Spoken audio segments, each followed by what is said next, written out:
नमस्कार मु सोनालीन आपण को आम चैनल को स्वागत करुच्ची।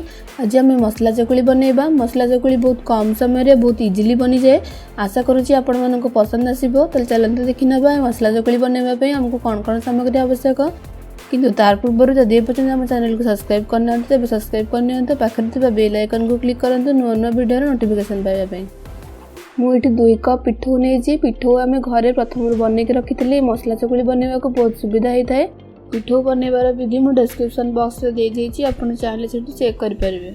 आउ मध्ये आपण माने ऊपर थिबा आई बटन को क्लिक करी याको देखि परिबे। एठी परिवारे मु आलू को हम छोट छोट काटी रखिछि। तिजी सोरिष तेल, पियाज, कंचा लंका, टमाटो, कैप्सिकम, फूलकोबी को हम छोट छोट काटी रखिछि। स्वाद अनुसार लूण नबा। अदा लंका को एमटी पेस्ट बनेक रखिछि। गोलमरिच गुंड, चाट मसला आधा चम्मच रु कम, धनिया पत्र, भृसंग पत्र को हम छोट छोट काटिक रखीचे। प्रथमे आम पिठो को भलरे मिक्स कर दबा। एबे इथिरे सब परिवा को नेथिले परिवा को ऐड करबा। आलू को पानी रे बाहर करके दे दबा। आपण चाहिले एठी अलगा परिवा मध्ये नै परिबे जेंति कि बीन्स, गाजर। एबे इथिरे अदा और कंचा लंकार पेस्ट दबा। गोलमरिच गुंड, चाट मसला, स्वाद अनुसार लूण दबा।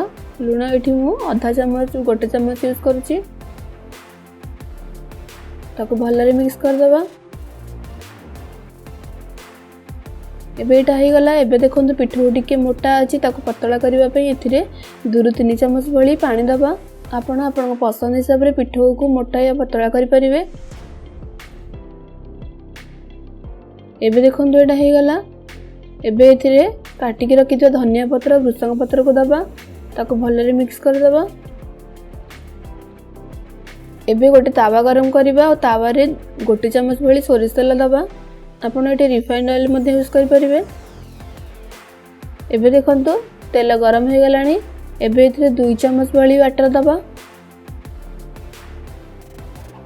आ ताको गोल आकार रे कर दबा। एबे यार चारिपटे 1 चम्मच भली तेल बुले दबा जहा द्वारा कि पिठाटा हमर उठिबा को सुविधा हबो। एबे याको घोड़े कि 2 मिनिट पर्यंत लो फ्लेम रे कुक करबा। 2 मिनिट पर देखंतु हमर पिठा तावार छाडी आसुची। एबे याको उल्टे दबा और ताको पुणी आ 2 मिनिट पर्यंत एमती लो फ्लेम रे कुक करबा। 2 मिनिट पर देखंतु हमर पिठा एबे तावार भले छाडी जाउची।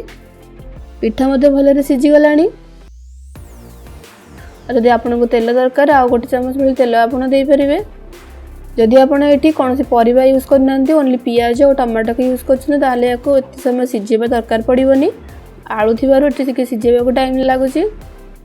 एबा को एमती क्रिस्पी हवा पई 1 मिनिट हाई फ्लेम रे कुक करबा। एबे देखंतु हमर सुआदिया मसाला चकुली रेडी हो जाईची सर्व पई। याको एबे सर्व करबा। याको आपण ब्रेकफास्ट रे नहले तो इवनिंग स्नैक्स रे बनै खाइ परिबे। जदि आपनको वीडियो पसंद आसला तेबे आपन फ्रेंड्स और रिलेटिव्स सहित वीडियो को शेयर करंतु। पुणी देखा आ एक नवा रेसिपी सहित। धन्यवाद।